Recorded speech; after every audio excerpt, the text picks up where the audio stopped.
The story does not begin in a dungeon, but in a port.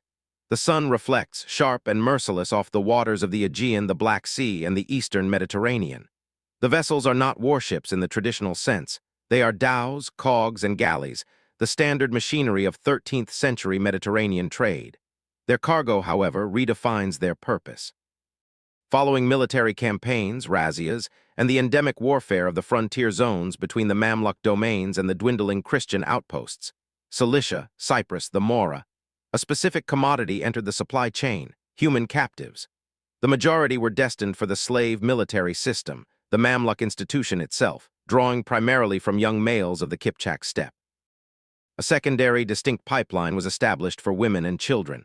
The primary institutional vector was not a secret police, but a market, the Qaysariyya. These were not chaotic bazaars, but regulated, taxed commercial complexes, often adjacent to major mosques and citadels in cities like Cairo, Damascus, and Aleppo. Here, the transaction was stripped of its battlefield origins and wrapped in the cold legitimacy of commerce and jurisprudence. A body was assessed, catalogued, and transferred with a contractual deed, wathika. The procedure was sanitized by Fiqh Islamic jurisprudence, which provided detailed rulings on the treatment, pricing, and legal status of Letter 1E25 RB Macron captives, those taken from the Dar al-Letter 1E25 RB, the abode of war. The victim group was categorized with bureaucratic specificity. Christian women was the broad theological and legal classification, but the market further segmented them by origin, age, and perceived utility. A Greek woman from Constantinople held different value than a Circassian from the Caucasus, or an Armenian from Cilicia. Girls and young women were a distinct inventory line from older women.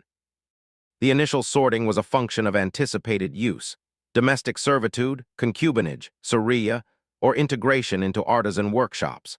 The method in this initial phase was the systematization of displacement. Violence was not absent from the campaign that produced the captives, but by the time they reached the Qaysariyya, it had been sublimated into process. They were bathed, fed meagerly to maintain health without waste, and inspected by physicians for defects in marketability. Their names were often replaced with generic identifiers based on origin or feature: Rumiyya, Greek; Shamiyya, Levantan; Zarqa, blue-eyed. This erasure of personal identity was the first and most critical administrative act. A person with a name has a history, a categorized item has only a price. The emotional arc established here is one of profound dislocation.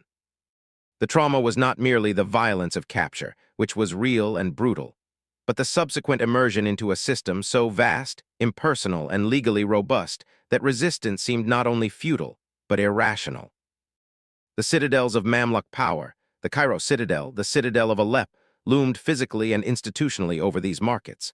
Their authority was not manifested in constant brutality, but in the calm, daily operation of the auction block, the notary's reed pen scratching across paper, and the efficient movement of human capital from ship to warehouse to buyer. The system's cold genius was its visibility. This was not a hidden crime. It was a pillar of the economy and social order, witnessed by all, questioned by few.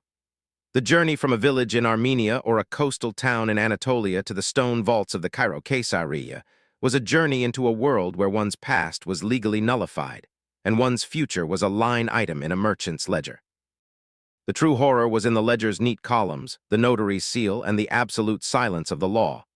With the transaction complete, the system engaged its second, more diffuse mechanism: structured absorption.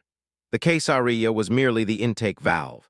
From there, the captive woman entered a network of institutions designed to erase her past and exploit her utility, a process framed not as destruction, but as repurposing. The most direct path was into the household economy of the Mamluk elite. A Mamluk emir, a wealthy merchant, or a religious scholar's home was a microcosm of the Sultanate's hierarchy. Here, the Christian woman, now a Jariya, female servant, or Sharia, concubine, occupied the lowest rank. Her role was multifunctional: domestic labor, but also critically reproductive and social capital. A concubine who bore her master a child entered a legally complex space. The child was free and Muslim, often with full inheritance rights, while the mother, upon the master's death, would be technically freed, walad. This was not an act of kindness, but a calculated system of incentives and control. It tied the woman's fate and the future of her child irrevocably to the master's lineage, creating a psychological bond of dependency and severing any lingering connection to her natal Christian identity. The pressure to convert was immense, pragmatic, and often silent, a path to marginally improved status and the only legal means to secure her child's position. For others, the path led to state-affiliated workshops, Letter 1E25 IRAF. The Sultanate maintained vast, specialized ateliers for textile production, bookbinding, and embroidery, often staffed by enslaved women. In spaces like the Letter 1E25 IYA Macron Letter 1E60, a tailoring workshop in Cairo, they produced the luxurious garments and regalia that displayed Mamluk power. The work was skilled but grueling, a form of productive servitude where the individual was submerged in the output.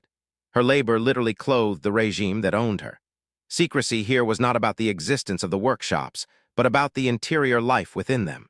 Meticulous production records note quantities of silk and gold thread, but never the names or stories of the hands that worked them. The system documented the product while erasing the producer. The third, and most insidious, channel was the religious legal apparatus. The QA Macron Letter 1E0DI Macron, Judge, and the MU Letter 1E25T SIB, Market Inspector, were not oppressors in a melodramatic sense. They were regulators ensuring the system's smooth, Sharia-compliant operation.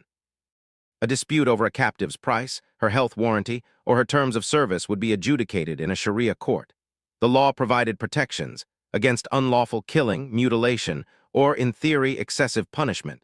But these protections were framed within the absolute legal reality of her enslaved status.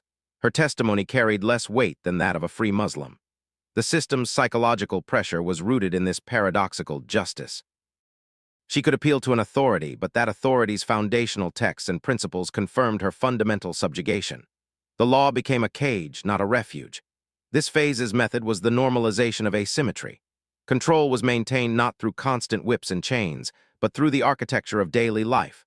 The separation from anyone sharing her language or faith, the immersion in Arabic and Islamic ritual, the complete dependency on the household for food, shelter, and security. Resistance was possible, from feigned illness to sabotage to rare, documented cases of suicide, but it was atomized and futile against the system's collective weight. Documentation from this period is chilling in its banality. Waqf, endowment, deeds list enslaved women among transferred assets. And the two-story house in the Darb al-Amr quarter, along with the two Rumiya slave girls attached to it. Estate inventories dissect human beings into monetary values next to carpets and copper pots.